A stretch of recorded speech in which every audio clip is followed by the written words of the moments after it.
Welcome to Kenton's videos. Enjoy the video. You start by setting a solid stance and assigning roles. Dominant hand leads, support hand stabilizes.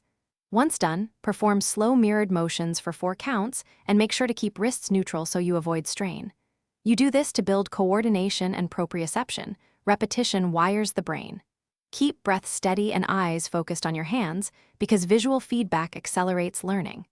Increase range gradually after 3 successful sets. You now layer complexity by alternating tasks and speeds. Start with 1-2-1-2 taps at 60 beats per minute and make sure each motion is precise. Once comfortable, introduce asymmetric tasks. For example, one hand holds while the other manipulates, because that trains independent control. Use a metronome and raise tempo in 5-beat increments. This prevents sloppy motion. Maintain short sets with defined rests so fatigue doesn't erase progress.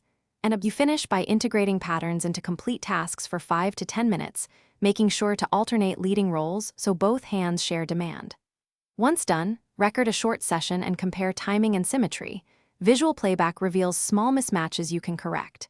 If you feel persistent pain or a significant imbalance, stop, reduce load, and consult a specialist.